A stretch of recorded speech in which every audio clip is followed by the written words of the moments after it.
was fascinating to see that side of things. Yeah. I mean, obviously the judges are eating the food cold, you know. I've never had unrealistic sexual feelings towards a grill before until I saw that thing. At dinner by Heston Blumenthal, it was a no swearing kitchen, no shouting, no swearing, which is refreshing when you've worked in some places and, you know, there's a very macho shouting, you know, people letting pressure get to them and you know. Can I come work in your restaurant, please?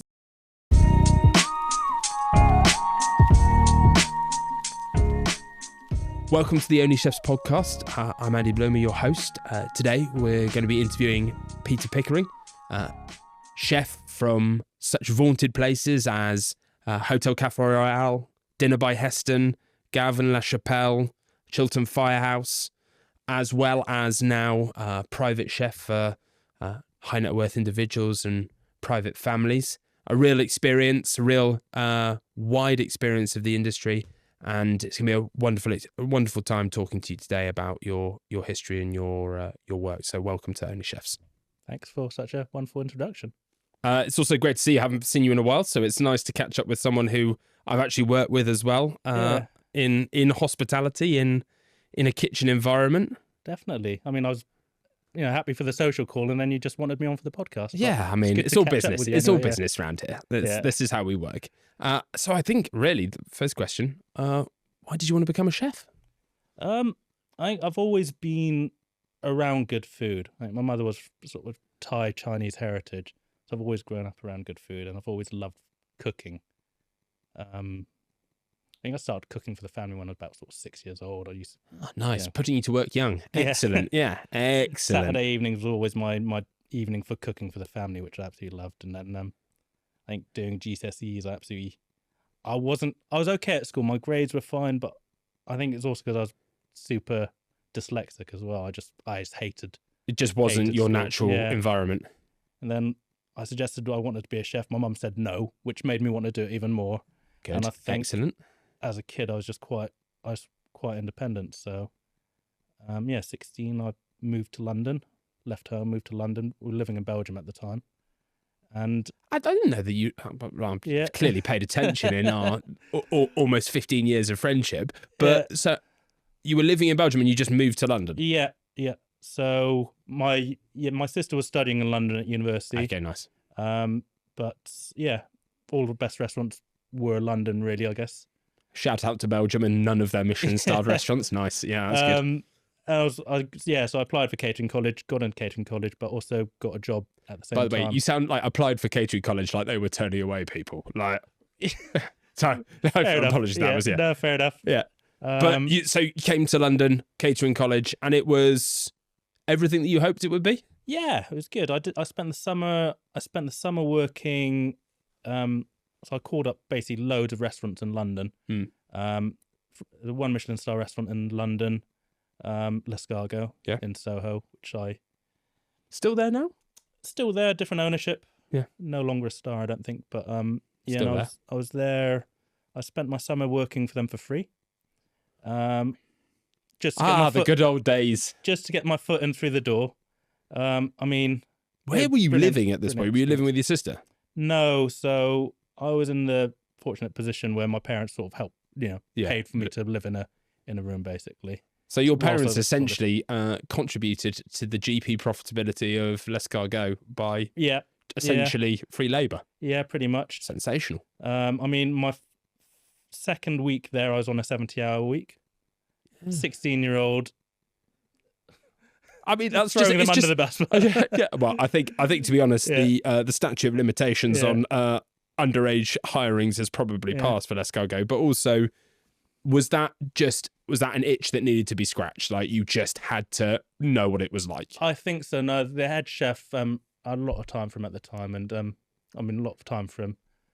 I think he wanted me to know what the real life was like, not to just show you all the fun bits of service and all that. It's like, this is what a proper working week's like in the restaurant, and I think I took that on, and just became part of the default for you. Yeah. But then leaving that and going to college, did that not feel a bit strange, having done all of that hard work in a summer and then been like, I'm going to go to a classroom environment now? Yeah. So I mean, essentially, I was quite lucky because at the end of that period, the chef's like, "Well, if you want, you can come and work for us part time. We'll pay you for it. Oh, that's nice. Yeah, Yeah, that's good. Excellent. pay you for it Yeah. and go to college." So I was essentially college full time, working part time. But when I look back at it, my part time work was still 40 hours a week, and then full time college, which was 30 hours. It was pretty much 70-hour weeks. But I loved it. It was weird. You're young, you just sort of do it. And I was learning stuff of cooking with ingredients, which You wouldn't have seen at college, wouldn't right? have seen at college. Well, you might see once in a demonstration, but there you're sort of doing it every day. You're getting the full feel of service. And it's good. I mean, I was in a lucky position where I didn't have to, like, I didn't need to work for money because basically my parents are basically, when you're a kid, you're still looking after that. So if I look back at my hourly rate, it was about £3 an hour. Yeah, that's wild. Even still, if you're under the age of 18, or I think even if you're under the age of 21, you still only get paid legally. You only have to be paid something like £5 an hour. Right. Which, okay, if you live at home and you get £5 an hour, it's still something. But actually, if you're fulfilling a proper full-time job, and you're doing everything that someone who would be normally paid £11 an hour is, that's wild. That just because you are a little bit younger, and you can kind of understand how people get, I don't want to use the word chippy, but you can see how people get a bit funny about that. Because actually, if you're doing a proper job, which most people are, because you don't go to work to just fall asleep in the bread aisle or whatever, like you're at Tesco's or wherever, that's where it is. And the same with hospitality. You started young, you sort of think, wow, £3 an hour, that really informs what the next 10 years of your life looks like, right? Yeah. I mean, I loved it. I took it, it's just the whole excitement of being in a kitchen. I remember the first time stepping in there, sort of, because it was a proper old school basement kitchen. You go down, all the smells, slippery steps, the whole lot. Slippery steps, but all the smells sort of rise up. So as you're coming down, all these old stock pots of simmering stocks overnight. I just remember, that's the thing I remember about going, I went back there probably a few years ago, just stick my head down, and I think there's someone who's worked there for about 20 years now. Yeah. I remember just sticking my head down to, say hello to them, and just all that familiar smell, all the the collagen in the like the roast chicken bones and that sort of really soupy air that is it's just a thing which always sticks with me coming down, coming into a proper place like that. That smell of like Friday morning stock for the weekend, for demi-glace, for I don't know, for like Sunday lunch or whatever it is that they got cooking. Yeah. When you feel veal jus in the air, and it is just, you're almost wondering if you need to like put your Mac on, because you're just gonna have wet clothes from all of the moisture in the air. It's undeniable. Yeah. And it's something about your smell and just transporting you to like caramelized onions and like definitely carrots. I don't know. I know it's like a weird chef thing, but it's undeniable. I just remember when I was sort of given the responsibility, I suppose, of coming onto sections, running sections, and when you'd have a good service. Where did you start? Sorry, I'm going to jump in there. Where did you start? For months, I was just basically picker, peeler, chopping, just learning all peeling onions out the back, sat on a bucket. Peeling onions. My least favourite job ever, which we had to do, was because we used to have to collect all the stock skimmings in buckets, and then by the end of the week, we'd have several buckets end of a couple of days, we'd have several buckets of these stock skimmings, and we had this old oil drum in the back where we needed to tip them back in, and we had this funnel. Oh my God. You'd be there for about an hour, basically funneling all this old stock skimmings of fat into these old oil drums, where we'd send them off to get disposed of properly. But I suppose at least it's not going down the drains and causing the modern day fatberg. But that is honestly one of the worst. The smell of it all, slightly gone off like animal fat. Yeah. But so you started picker peeler, and then after, when I got a bit of responsibility, came onto the cold larder. Yeah. Which was brilliant. Absolutely loved making terrines. You learn making soups, making purees, and just picking salads. You just learn all these cool things, and it's a touch sensory thing as well, right? You know what's fresh, you know what's not, you know how it should look and feel. Absolutely. And do you think that sensory element is something that people, until you've worked in a kitchen, people just don't get? Because when I try and explain it to people and they're like, oh, you're super passionate about food. I am, but also until you've worked a cold or hot larder, you just don't get it, right? You're a hot section or a sauce or grill. You just don't know that heat on your back. You don't know the pain in the back of your legs when you've been stood for 12 hours. Yeah, that's one of the things you have to get used to quickly is standing on your feet all day. Yeah. Standing on How are your bunions? And my bunions, they're all right, actually. It's my lower back's been suffering. Ah, there you go. Well, but, only last few years I've been going to the gym and I've actually realised I've never learned how to have a straight back when I'm bending over. sort of Quasimodo over the past, like. Well, that's one thing I think they should teach you in college or whenever you're young, is actually have some sort of gym lessons to learn how to bend over with a straight back and not kill yourself. And because I've always thought I've had a straight back until I've been to the gym and I've sort of looked in the mirror and I've realised my lower back sort of bent. That's one thing. Sort of look like a treble clef. Yeah. Saved me years of osteopath appointments. But yeah. At least the osteopaths are benefiting. Yeah, that's good. Yeah. Shout out to the osteopaths. But do you think that you would? I mean, I ask people this all the time. It's like, do you think you would go back and change anything if you could? Those first couple of years, that sort of throwing yourself into London and getting used to working in Soho, all of that. No, I think I was lucky. I was lucky enough to come across a good restaurant. I mean, we laugh about them sort of, working for free over the summer holiday, but that's to get your foot in. And I think there's almost an element of me proving myself to get in. It's a massive risk, just a 16-year-old turning up in the middle of service one day and being like, can I come work in your restaurant, please? Yeah. I don't know if your voice was that high, Pete. Probably. Yeah. Probably. I was terrified. Yeah. Hello.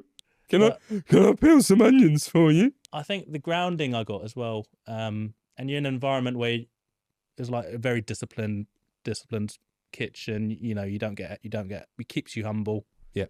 And just learning how to do things like classically as well gives you a great foundation. And now we've got all these modern techniques which we can use, but I find learning the classical ways of doing things give you so much more of a base to develop new techniques from. The strange thing is the more food develops, the more people, when they ask you about food or ask you about food and drink, go back to the fundamentals that you learn when you start at college or you start becoming a chef. I think I've probably bored more people, not bored, but they've asked. I've asked and then I've bored them. Is that about cooking stocks? It is like making a base sauce or a base stock is arguably one of the most important things you can ever learn. Yeah. Because if you can layer flavor in 3 or 4 different ways across a stock, suddenly you have something that is ready to go, that when you're cooking in a hot environment, a quick environment, that is just bang full of flavor. Yeah. And I explained to someone, get yourself a pressure cooker if you want to make a stock in 2 hours rather than 7 hours. But other than that, the process is exactly the same. You've got to roast all your vegetables, you've got to roast all your bones. If you want it to be brown chicken stock or white chicken stock, it suddenly becomes that. And I never, it's not that I discounted it, but I suddenly was like, oh, actually, explaining to someone how a proper velouté is made, I never really thought about it. And then I was like, oh, actually. And then you see the guys at Fallow who do all those like classic sauces, and then you're like, those guys have had an absolute blinder there because they've just taught every chef what they need to know in about 25 minutes. Yeah, no, I love watching their videos on social media. They're brilliant. Yeah. But no, stock's the foundation of every good sauce, every good dish. Yeah. Anything you're cooking which has got a bit of stock in it's going to be great. Yeah. If you make a good quality stock, it's yeah. So you graduated college, you got that bit out the way. Yeah. And then what happened then? Ended up going to university and bumping into you. Yeah. And then you tried to forget me, and pretty hard. I went to university, old habits die hard. I was working simultaneously at the Randolph Hotel in Oxford. And again, that's, probably oldest hotel in Oxford at the time. Probably one of the pinnacles back then. Do you think, because this is a good question. Obviously you work in hospitality, but you are a chef. And I sometimes question this. University degree, given the cost it is now, would you do it in the circumstances of what it would cost you now? I learned a lot at university. I don't regret going. I had a blast. I met people. I met yourself. Yeah. My mentor, Peter Chapman, who's also a mutual friend of ours. I made a lot of contacts. I enjoyed it. Did it benefit me? I don't know. It gave me a knowledge which I've used along the way, which I probably haven't thought about that much, because it's just sort of knowledge which it's almost just ingrained, right? Yeah. But is it necessary for the cost it's worth? If I was leaving and I was coming out with a massive debt, I wouldn't do it. But $9,500 a year for 3 years, maybe 4 if you're doing a master's as well. Suddenly I feel like, well, actually, when you and I ended up at university together, we were already people who had spent years working in hospitality. Yeah. We already knew what we were doing. We knew what we were doing. I was still a complete arse, but I was an arse with a drive to work in hospitality. Definitely. But do you not think that is something that people, like that knowledge gap or that knowledge gain, when people are working in industry, maybe they don't realize what they're learning until it's happened, and then actually you don't know when you can apply it next? Yeah, I think you got a very valid point. I think it's if I look back to even going back to catering college, university catering college, I learned so much working in the restaurant. Yeah. And work at catering college, you learn a lot of the foundations, which I think allows you to build off. Mm. And I think the same applies to the stuff we learned at university, because there's a lot more accounting, HR, business side of things. Yeah. Which we covered as well. And I think that's probably fair as well. Like, it gives you an idea of what it is that you're going to end up doing as an entrepreneur rather than just a standard line cook. Like, there is always development there for you. Yeah. So post university, is there a particular place that sticks out memorably that you look back on and go, oh, I'm really glad I did that? That's the experience that has sort of formed me now.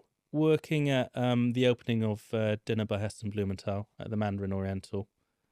I don't think I even knew what I was getting into. I was just like, I knew Heston Blumenthal. I knew the head chef at the time of the group, Ashley Palmer Watts. Yeah. So much time for him, massive respect for him. But made the Devonshire the busiest place in the world as well. Absolutely. I mean, have you seen that grill that he's put in that place? It looks It's phenomenal. It is. Yeah. I think I've never had unrealistic sexual feelings towards a grill before until I saw that thing, and I was like, that is. Yeah, there'll be judgment on that statement, and I'm okay with it, because it really is. Leave a big mark on you. Yeah, don't say it like that, Pete. But it's just unreal. Yeah. He's just sort of wood fired, and there's just big, heavy stainless doors that look like they're submarine doors, and it looks like it could cook a cow in about 30 seconds. Yeah, it's the sexiest thing ever. It's an odd world to know that you find that kind of thing enticing, but again, I'm okay with it. But going back to working at dinner, it's the attention to detail. It felt like a finishing school in terms of going back to pressure cooker. We'd made all our stocks and sauces in the pressure cooker in dinner, actually, like massive vat pans. Yeah. Pressure cooker, because when you start to understand the process behind cooking a pressure cooker, you extract maximum flavor without boiling it cloudy. Yeah. And the freshness of everything was second to none. And we had recipes which are they call for like 18 grams of salt. The precision of cooking was unreal. Can you taste the difference between 18 grams and 20 grams of salt? Honestly, when you're there and you're tasting it, you might not be able to say, oh, that's a bit salty, that's not a bit salty, but when it's done right, you can say, that is got perfect. Yeah. And the way service was run, for example, if we look at, we had a dish called rice and flesh, which is basically essentially a saffron risotto with braised calf's tail. And worked in restaurants, lots of restaurants done risottos, but every single time there, it was exactly the same, no matter who's on the section, no matter who's cooking it. Just because you've got your rice is portioned out, everything was weighed out exactly. I'm ready to go. Everything's cooked on an induction to a number. It was almost like robotic the way you'd work, but the consistency of that place was phenomenal. And for the numbers they were doing, we're doing, close to 200 dinner service. That standard of cooking was absolutely phenomenal. Every single piece of meat, every single piece of fish was probed just before it went out. That Mandarin parfait as well that they had. The meat fruit. The meat fruit. You looked at it and you were just... Yeah. I remember, so we ate there, I think it's been opened 3 to 6 months. I don't think it had been awarded a star yet, but it was very close to it. Yeah. And we sat, my then girlfriend, now wife, ordered the meat fruit. And I remember being super annoyed that I was like, I really want to try that, but I'm not going to get it because I know Maxine wants it. I remember turning up and genuinely never actually believing that it was not a real Mandarin. It just looked perfect. Yeah. It was fascinating being part of the opening team as well, because obviously they had us and we were all... So they had obviously Ashley, they had a couple of development chefs over, they had the senior chefs who'd all spent, I guess, a couple of months working with them, learning the concept of it all, and then they had us, the sort of guys that gathered off the street, all the sort of the rest of the brigade. guys off the street, like they've just walked Mayfair and Knightsbridge for them, the homeless. Yeah. The way they tried to, the way we were trained up to, I forgot how long the soft opening was now, maybe a full month or something, but just repeating stuff until we got it right. And it was fascinating, because that's one thing I look back in restaurants now, and trying to train people can be, you've got to be patient, you've got to let people get it right, and it can be frustrating if people are constantly getting stuff wrong. It might be down to my poor training or people's not listening, but it's just getting people up to speed with the way things were done, and I think it just opened my eyes to how organized they were, and that level of attention to detail as well, right? Attention to And if it wasn't good, it wasn't going out. Absolutely. Because I think every busy service you have, obviously we all aim to send out the best food we possibly can. Yeah. But we've all been there and we've all seen it, and something's gone past us. Yeah. And we know whether we believe it or not. And the reason why these places strive for excellence and they do what they do is that it can't ever be that. Yeah. So you have to be on board with it. Did it feel like a big adjustment when you entered that? It was when I went to my next restaurant, it felt like you're almost stepping down again, and I found that quite hard, because you almost have to like... Should we look at the CV and know where you went? Because that's all right. Let's name it and shame it. Adjust your standards a little bit, just because they are what they are. Well, I mean, he has 4 restaurants, right? He has Fat Duck, dinner at the Mandarin. He has dinner in Sydney, is it? Sydney. And then he has Dubai, I think. Is there one in Dubai as well now? Or Middle East, I can't remember. There's always a concept in Dubai, isn't there? I should know that by now. I just assume that it's always gone to Dubai, and then the Heinz Head, right? The pub. I'll tell you one thing which was really refreshing as well, being at the Mandarin, is a no swearing kitchen. At dinner by Heston Blumenthal, it was a no swearing kitchen. No shouting, no swearing, which is refreshing when you've worked in some places, and there's a very macho shouting, people letting pressure get to them, and just screaming at people. And there was no shouting, no swearing. We were in a completely open kitchen as well. It was like a glass box, right? Yeah. So we didn't want that sort of that image of losing control to sort of all that stressedness to sort of come out in the restaurant. So it was really refreshing to work in a restaurant where... Do you think that level of self-control is easy to set if the culture's right, or do you think it's just it's sometimes you're good, sometimes you're lucky, and sometimes you're not in terms of it? I think it's when the culture's been set, and it really does have to start from the top down. Yeah. I think Ashley was an absolute gentleman, an absolute pleasure to work with, and I've got a lot of time for Ashley. And then obviously that comes down to the sous chefs. They've got to echo that, and if someone's got a bit of an ego, and it just doesn't work in that environment. It's refreshing because, and again, that's probably one of the best, still is one of the best restaurants in London, and I mean it's consistently top 20 in the UK. I mean it's always there, and it's amazing how well it can be done, even back then. And that's what Well, when were you at the that opening? Was that almost 20 years? No, it wasn't that long. 2010 or 2011? end of 2010. We can have a look on the CV quickly. I It's think a very kindly provided one, Peter. That's It excellent. was 2010, 2011. 2011, 2012. There we go. Yeah, look at that. So do you think, when you think back about Michelin star experience, you're glad that you pushed yourself slightly younger when you knew you had the energy for it? Or was it just that's what drove you, the excellence element, the really good quality food, the experience, the experience of it all? I think from a young age, I just wanted to work in the best place I could, really. Yeah. I was lucky enough to get my first job in a Michelin star restaurant. So why give it up? Yeah, and it's definitely something which I think has helped put me in good stead where I am now, is having all that training, to go off. And then if you want to do something more rustic, you can sort of do that, but it's harder, I suppose, if you've sort of come from a very rusticy. Yeah.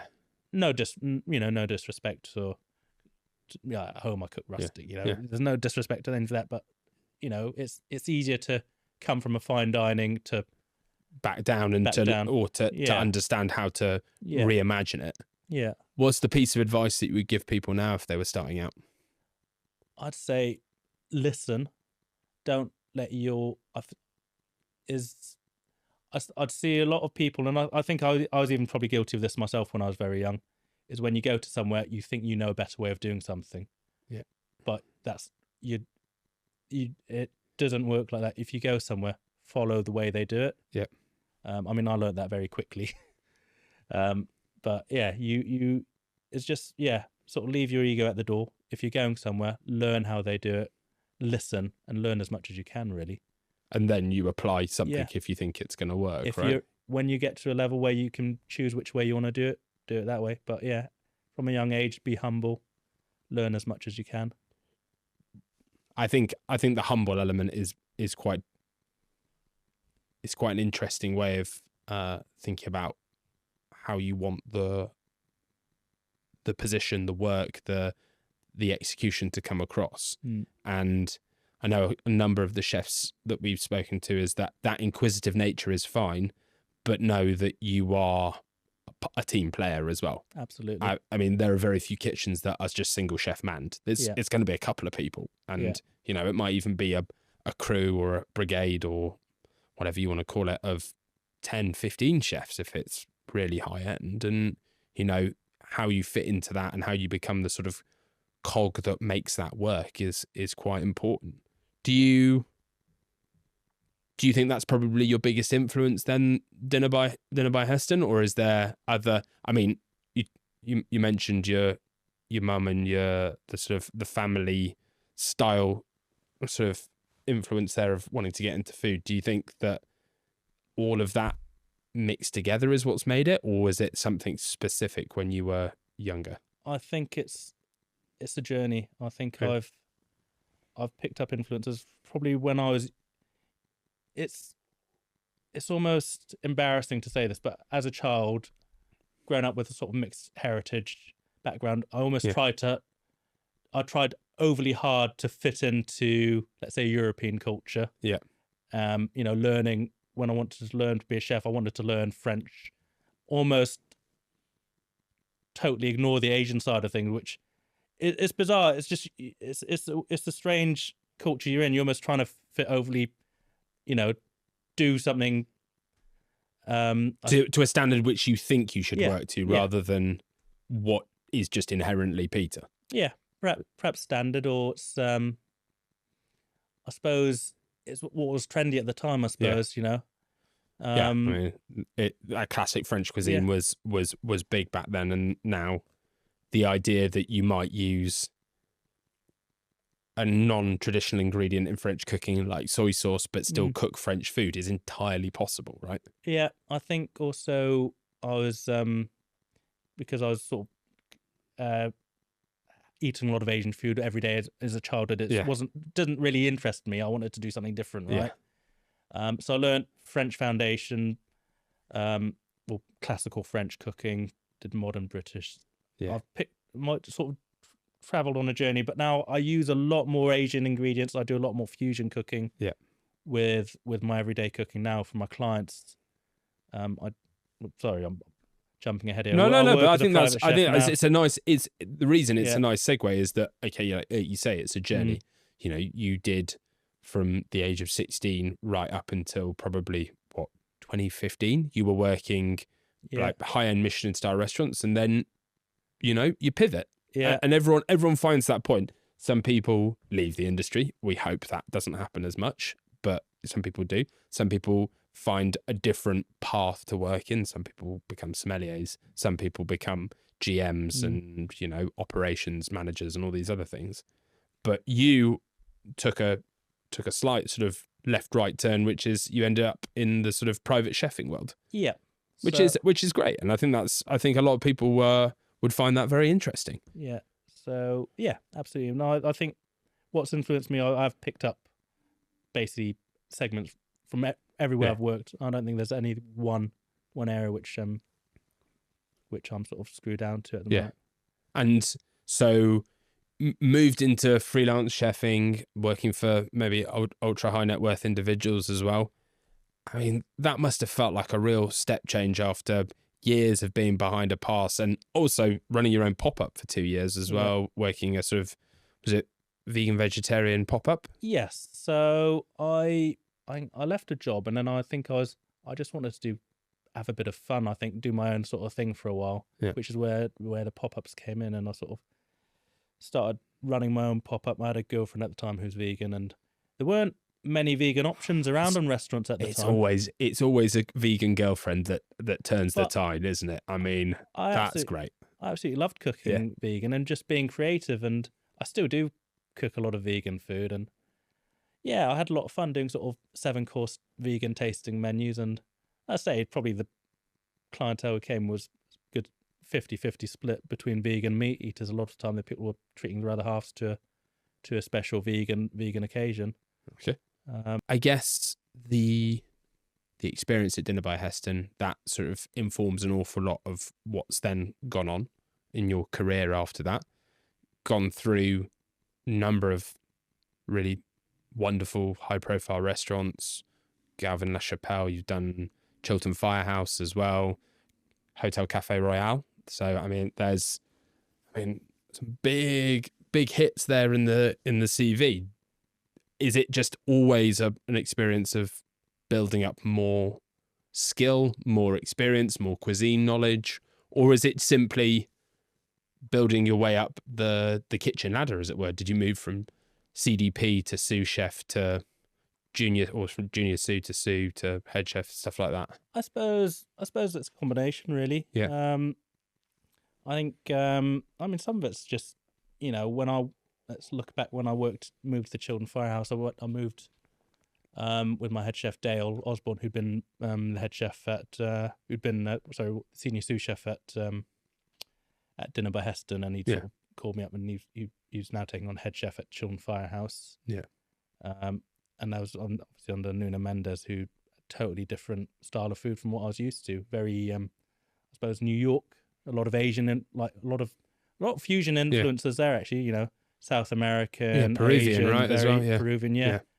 He's Portuguese, so some interesting techniques, and I think he's got quite a lot of unorthodox ways of doing things, which was another thing to learn, right? Another thing to learn, absolutely. So it's just been a combination of, that looks exciting, let's go along there, and an opportunity comes along and you don't necessarily think about it. And I think as long as you've sort of got a standard of where you want to be, you find the right role and you can learn. And then so that transition, and we can expand on this a little bit. Then is that the idea that once you reached a point, you then pivoted. It's that sort of next step. What then becomes your career of choice then, which is moving from being the traditional chef, which you clearly loved, to then moving into that freelance world, that idea of pop-ups, and then working as a private chef for, ultra high net worth individuals and the occasional movie star as well, which is always good. Is that So that pivot's nice, right? I wouldn't say it was a natural pivot. It was sort of more of an opportunity. I didn't really know what I was getting into. I was helping a friend out, covering for him because he needed some cover for one of his clients.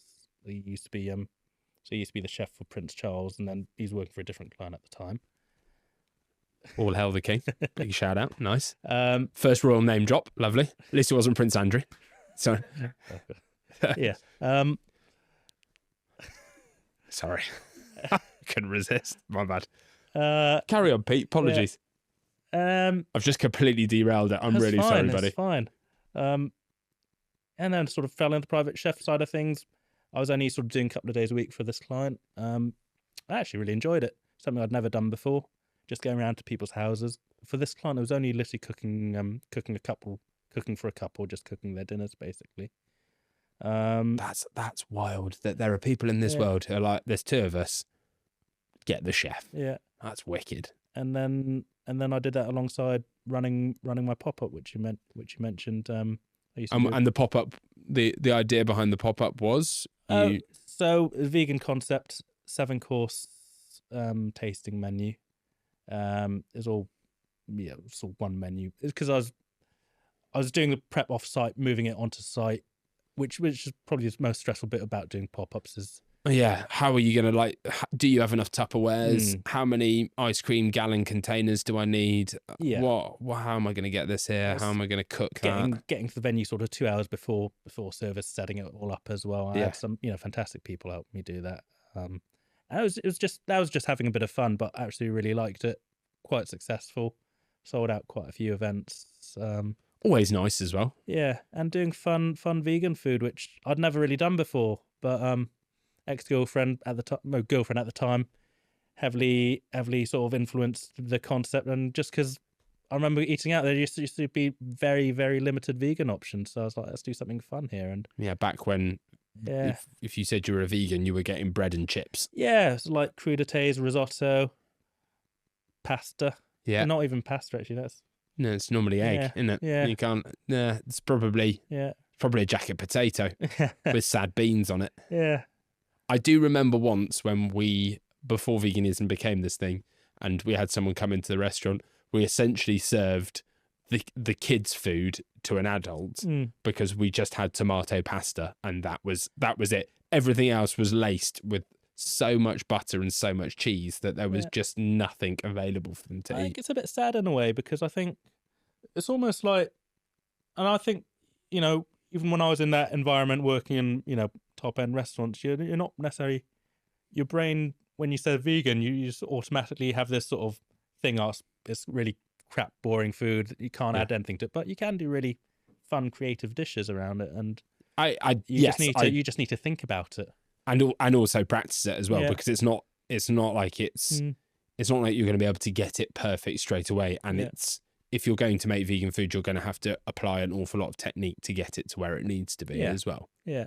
The move into private chefing, do you think that you have learnt something that people would not have necessarily understood until that time, or you've come to understand something that is a little bit more of a truth about how people eat all the time as opposed to just eating in a restaurant?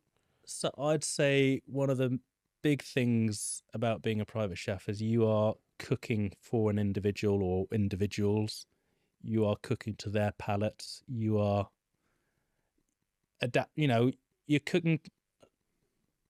Different clients eat different things, but the majority of people healthy eating, no butter, no cream, no dairy, which is if you worked in a French restaurant, that chefs don't know how to cook without butter. Yeah.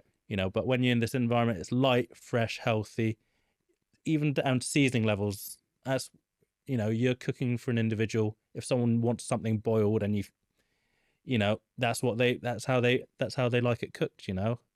When we were talking before this started, you said it's cooking without the ego, right? Yeah, it is absolutely. That moment of realizing that you're not bringing the main character energy. Definitely. Shout out to the kids out there, main character energy. That's not what you're there for. You're there.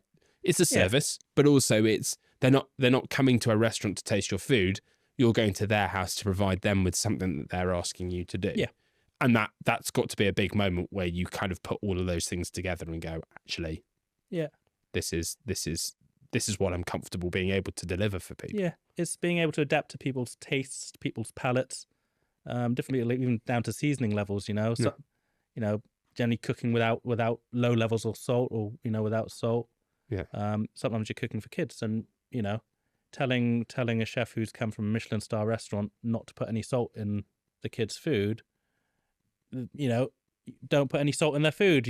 But you get some chef who's going like, it needs a bit of salt, and you chuck salt in it. No, it's, if we did say no salt. Yeah. Okay, great. Well, you're leaving and not coming back today. Yeah. Good, excellent. Do you think you would find that people think they want to do the sort of private chefing, individual chef thing, and then when they get to it, it's not quite the sort of private dinner parties where you get to put £8,000 worth of truffle on a dinner kind of thing, and it's actually a lot more sort of meeting the nutritional needs before you hit the glitzy stuff? So there are different, I suppose, sectors of the private industry you can come in at. There are some chefs who will probably only do dinner parties and only do sort of that high-end dining. If you're working for a regular client, it might be only every so often where they're entertaining, where you've got to do something. But a lot of the time it's just healthy family style cooking. If you're cooking for the kids, something spaghetti bolognese. But then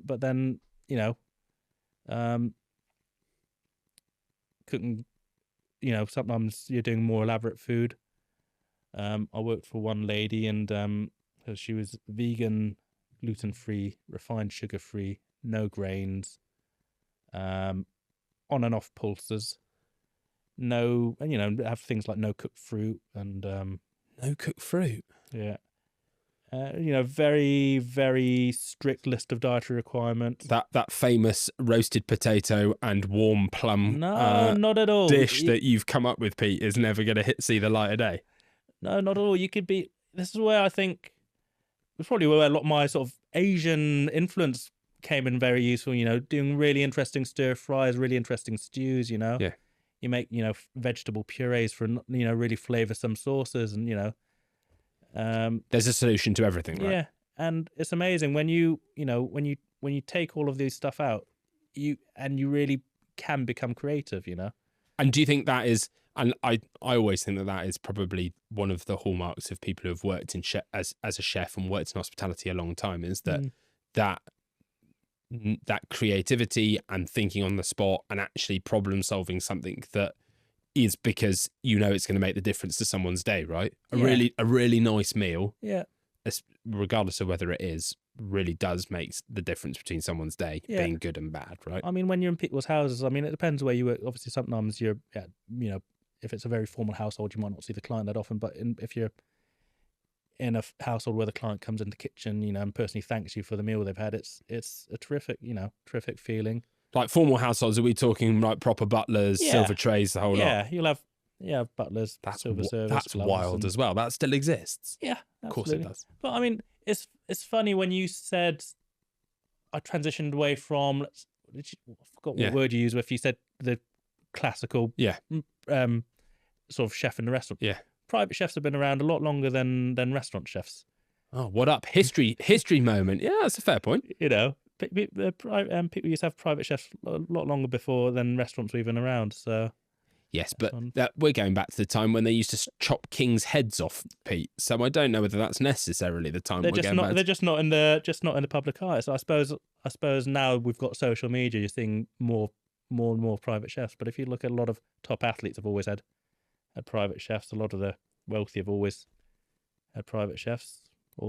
So we go where the money is. All the royalty have always had private chefs as well. Yeah. Well, I suppose that brings us back to one of the big sort of hot topics, and the social media world. Yeah. Do we think that has had a sort of a big change to the way people see cooking and see the industry now? Right. It is different. It's different to when we started, 15, 20 years ago. It is. I think you have to. With a trained eye, you can kind of see what's real and what's not. I think that's the dangerous thing about social media. I think is there's so much fake stuff out there, or you're seeing a 10-second snippet of something which just is unrealistic to have achieved. Yeah, which isn't like that every single day of moment of everyone's life, but also it leaves out the slightly ugly side of when you're not necessarily cooking in a rush, but you're up against it, and it's not all produced where the camera angles are perfect, and you're seeing it just world is a little bit messier than that. And when you see content and you see kitchens and they're brand spanking clean and stuff like that, it's like, yes, the kitchens are cleaned 4 times a day and they're insanely strict about how you can clean them, but it can be a messy, hot environment as well, right? Yeah, I mean, when you're doing a 200 cover service and you've got 5 chefs behind the line, it can get very, very hot and messy and sweaty, right? But do you ever take a single moment away that sort of and that stress? And I know people deal with stress differently. The stressful element of hospitality, because it is time orientated. People come in and they want to eat a meal in 90 minutes.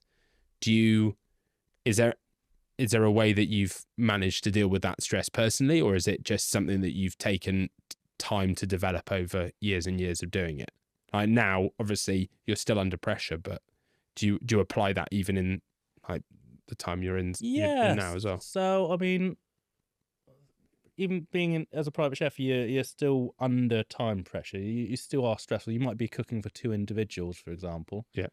But sometimes you'll work for someone and they might say dinner's going to be 7, but they might turn up at, let's say, 6 and go, I know I said dinner's 7. I want dinner now. What can you give me now? So you've still got to be, you've kind of always got to I can give you the raw chicken leg that I haven't cooked yet. You've got to have a plan. You've got to be able to adapt to it, and this is where, depending who you're working for, some people are a bit more understanding than others. Other people, you just have to have stuff ready and know that they might turn up an hour early and demand dinner, and just have to kind of go with it, really. And sure, yeah, we can make that happen. This is where I think where being a chef and having that much experience means you've always kind of, there's always a bag of peas somewhere, isn't there? Yeah. Yeah. Well, not. I was to say yes, the bag of peas, but there's always something, having right? having a plan. So let's we can probably talk about individual sort of chefing experience and stuff like that, but overall advice for people when they're looking or trying to sort of find their next role. What's the piece of advice that you always, other than we covered the sort of the stay humble, ask questions, that kind of thing. Because you found some really amazing jobs in your career. Sure. What was the piece of advice that you take for job interviews and looking for roles that you think people should know? Well, I think a job's always got to work for both parties. If there's something which is a bit of a red flag, I think it's dangerous to ignore it from day one and just sort of taking a job. I think the problem is when you're under pressure to take a job, and you're sort of not necessarily going for the right job and taking something. So I think it's making sure you've got you can see yourself in that job happy for a long time. And if there's something which isn't quite going to fit both of you, it's got to work for both of you. Yeah, really. You got to think it's a two-way thing. Yeah. And I think it's not bad to just sort of take a bit of a time out and just sort of tried a few different jobs, and I don't really know what I'm saying here, but that's all right. No, but I think there's nothing wrong, and we all get a little bit of a bad rap at times by having that experience of, oh well, you've done 10 different jobs and you've only stayed in a place maybe a year or a year to year and a half. I don't necessarily see that as a bad experience if you understand why it is that you've made those choices. Yeah. And I think it's really important. You don't necessarily have to justify it to anyone, but you do have to feel like you've earned or learnt or developed a skill or an ability that you wouldn't have had if you hadn't done that job. Yeah. And for a lot of people, I think that's an important thing, to feel like they're not alone in feeling that, right? Yeah. And I think going into work when you're enjoying your work and it almost doesn't feel like you're having to work. I think when you've got that feeling, or when you're looking forward to going into work, is that will make working so much easier. Yeah. Being in a job you're happy with. The worst feeling I can think of is when you can't wait to Be out there. be out of there, and you're having palpitations 2 days before you're going back into work.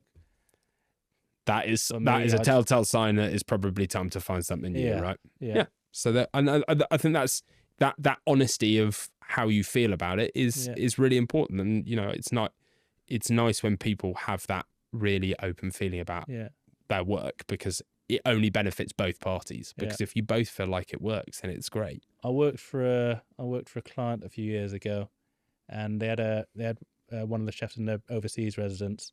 And when I was sort of starting, and I was sort of speaking with him, because I didn't know the client that well, so so I was learning the food preferences, and then he says, and then he sort of turned around and said, "Chef, one thing can I just suggest to you is you do meditation when you work for this client. Do meditation; it will help." And did it help? I needed it, yeah. But I suppose that level of stress still exists, regardless of whether it's cooking at someone's house or not. That's learn meditation; it'll help. So we're going to go on to rapid fire question round. Okay. Right. Okay. And answer them as best you can, and also don't feel like there's right and wrong answers. We're here for a bit of fun with it. Favorite restaurant? He's prepared his notes. Everyone, he's got them in a plastic wallet. It's in case I can't remember. Yeah, quick fire in case you can't remember it. I don't know what these questions are. So I definitely haven't prepared this. It's fine. All right. Favorite restaurant in London or out of? Doesn't have to be in London. I'm not sure about favourite. The last memorable meal I've had was at Kolai in, I don't know if I'm saying it right, Kolai in... Let's say you are. Near Borough Market, Thai restaurant, absolutely delicious. So they cook over open charcoal and stuff? Yeah, I had a lovely meal there just before Christmas. 2 weeks after coming back from Thailand, I forgot a few of us had booked this lunch at this Thai restaurant, and I was prepared to be disappointed, having just come from Thailand, and I wasn't disappointed. It was delicious. Yes, that's a hard act to follow. You've just spent 3 weeks in the sun of Thailand, and then you come back and you actually get a good meal. That's great. Okay. So Kolai, lovely. Let's hope that we're saying that right. What's the dish you're most proud of creating? Tell you what, when I did the vegan food, I was most proud of doing a vegan tarte tatin. I suppose it's hard to choose one particular dish, but just doing a vegan tarte tatin when it comes out, and you couldn't tell it was vegan. It was absolutely delicious. I think and it just hit all the spots. Crisp pastry, caramelized apples, just the whole lot. Absolutely. But then what's the addition on it? Vegan ice cream, or is it something, or is it a sauce that it's a really nice apple caramel. Did a lovely little coconut yogurt instead of like a Normandy creme fraiche, did a sort of coconut yogurt vanilla. Nice. Perfect. Down nicely. What's the one ingredient you think is underappreciated? So I can't say ingredient, but I'll say pressure cooker as a contraption. I'm going to come at this from a different angle. I'm just going to change the question. Change the rules. Yeah, it's fine. It's your show, Pete. It's my mistake. You're the host after all. Yeah. Can't think of an ingredient, but no, pressure cooker is underappreciated. I absolutely love it. Yeah, absolutely love it. I think it's impossible to get away from it now. Yeah, I absolutely love cooking in my pressure cooker. Instant pot, or have you got one that goes on the hob? I've got one which goes on the hob. I love an instant pot. I got my one on the hob first, and then high instant pot. I don't need one. I've got one at home, but shout out to anyone else who needs one. It's been perfect. Well, I mean, I came across instant pot afterwards, and I can't justify having a pressure cooker and then getting an instant pot as well. So the pressure cooker is getting dropped, and it's going to break, and then you're going to have to get an instant pot. That's fine. Okay, so not rice cooker, pressure cooker. Which food trend do you think is overrated? Go on, say vegan food after all this. No, I'm not going to say. I'm going to say food influencers in general, overrated. That's good, excellent. No, don't bother watching this then. That's great. Yeah, food influencers. No, it's you. I'm not being pessimistic, and there are a lot of good food influencers out there, but sometimes you look at people who I don't even know what I'm saying. Are giving their opinion, and you wonder. Yeah. But then I think that's a universal truth, right? Well, I mean, Opinions I know someone, and his daughter is a food influence. His daughter is a fitness influencer, and she does a lot of food influencing as well. And he said he's first-hand experience. She'll take all these pictures of this amazing food, and he gets to eat it afterwards, and he says it's disgusting, but it looks incredible, and she won't even eat it herself. So it's like seeing pictures is a very different life from the reality. Yeah, it's like you see those people who've scaled a mountain, and then they show you the reality shot afterwards, which is like 97 people who are queuing up to get the one shot. Yeah, fair. Yeah. What's the one dish you've never been able to perfect? I'm gonna say there's a one dish. The one, probably macaroons. Yeah, it's always hit and miss with me, and I think I've worked a lot in pastry. Yeah. I think when I was shown how to do macaroons, a person showing me didn't know how to make. Like, I don't know. This is one thing which is, I think, is hard as a young chef as well, is when you're being shown how to make something by someone who doesn't actually know how to make it themselves. It's, we're all learning here, lads, and I'm shit too. Yeah, perfect. But also, then it still doesn't make any better. Some days absolutely perfect, and sometimes you no idea what's happened. They're just terrible. Yeah, hockey pucks. Yeah. Nice. I know enough good pastry chefs who could probably teach me how to make them properly, though. But yeah, old dog, new tricks. It's fine. What's the most bizarre request you've ever had? I don't know about bizarre requests. Or two things, I suppose. My one client who I mentioned, her super strict dietary requirements. What, the no fun diet? Yeah. Yeah, sounds great. I don't know. Sounds like a lot of boiled eggs. No, she's vegan. Oh, even worse. Yeah. I mean, yeah. But I suppose I've had one client, and he just loved his caramelized food to the point of where it was actually burnt and bitter, but that's just how he liked it, and it was just kind of. Sean, I know you said no ego cooking. You're here to cook the flavour, but surely there is a point where you're burning food and you go, I think this is the opposite of why I got into this. Extremely well charred, like not charcoal, but it's like if it's grilled or charred, it had to be very heavily coloured. That's right. Well, carbon for dinner. Yeah, there you go. If you weren't a chef, what would you be doing? I always wanted to be a Formula 1 driver. Never went go-karting until I was in my mid-20s, but that feels like a nice pipe dream there. Otherwise as a kid I always wanted to ride on the back of one of those dustbin vans. Dream big, Pete. There you go. Well done, mate. That's excellent. Yeah. Now I can't stand the smell. Exactly when right. Behind it. But as a kid, I was like, there's nothing more fun than hanging off the back of a van. Do you know? I distinctly remember that moment at the in Back to the Future where Marty McFly's hanging off the back of the van with the tow rope. Yeah. I mean, it's hard to beat those kind of nostalgic moments. So yeah, the bin van. Why not? That's lovely. I like that. And if you could ban one thing from restaurants, what would it be? And you're not allowed to say food influencers now because you've already mentioned them and shamed them. Deconstructed desserts. Yeah, do you know what? Fair. I'm guilty. Done it loads. I have as well. A deconstructed dessert is a kitchen chef who doesn't know pastry, creates a few nice tasting objects and puts them on a plate. And hopes that no one figures out it's bullshit. Yeah. Yeah, I mean, like a deconstructed cheesecake, you got a bit of, you got a rocher of cream cheese, some crumble, and a bit of compote on the. How's that a dessert? That's not a cheesecake. That's 8 elements on a plate. Yeah, the deconstructed. To be honest, I think we can probably blame Heston for that because he started deconstructing stuff, and then everyone else. It's what ends up happening is that a big chef will come up with an idea, and then suddenly it's just suddenly everywhere. So I think it's I say it's a chef who can't do pastry. It's like Rene Redzepi and bloody miso and everything. Yeah. Like it's exactly the same. Yeah. And miso's delicious, don't get me wrong, but maybe I don't need miso cheese or miso ice cream. Although miso ice cream is delicious, but you see my point. It's there everywhere. I suppose we get to the end of the podcast really now at this point, and it's what does the future hold? will we see you? $1 million question, that one. It is. I mean, you've already done MasterChef as well. We didn't even get to that bit. I can't believe we didn't even. Yeah, I forgot about that. You did forget about that. I didn't forget about it, but you forgot about it because I didn't forget about it. That but was an interesting experience, MasterChef. That was a bit surreal.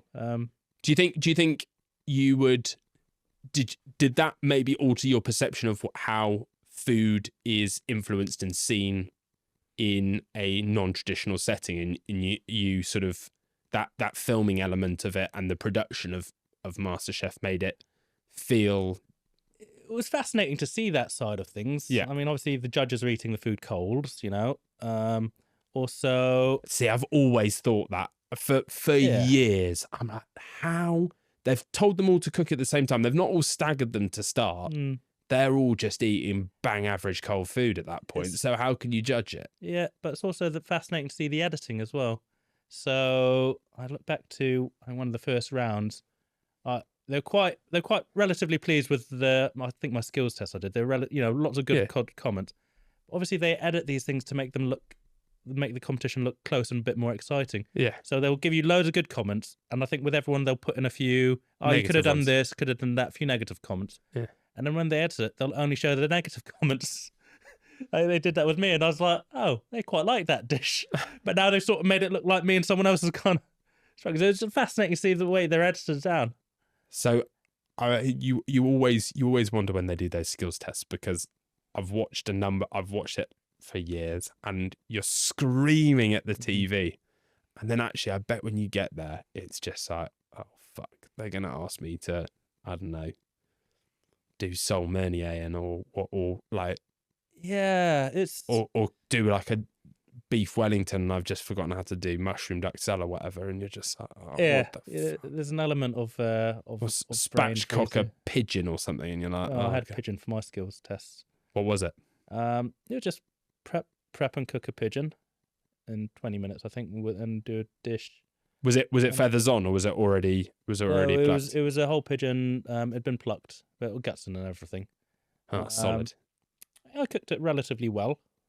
Left a bit of there was a little bit of sinew around the sort of neck area, which I didn't trim off properly, which is literally all they focused on when obviously they're like the dishes. They're like the pigeons cooked nice. That's nice. And then I, to be honest, when I didn't get around to watching MasterChef until about almost a year after it'd been aired, because I had proper anxiety. I just didn't want to see myself on TV.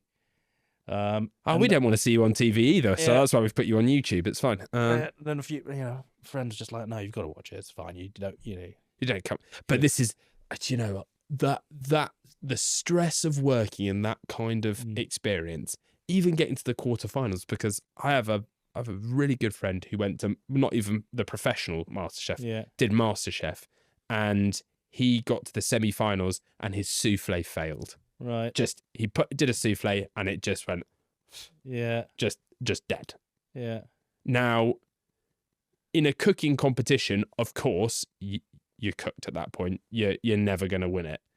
But now to the point where every time he sees some of his professional friends, and now he has a Michelin star, he is actually running a very successful. He's got people who are still reminding him like, your souffle failed. It's like, I'm technically one of the best 50 to 100 chefs in the country. I've done all of this, but still people remind me about it's there. It's on the TV. It's there forever. It's on Netflix anymore. I know it used to be on Netflix. And, oh, really?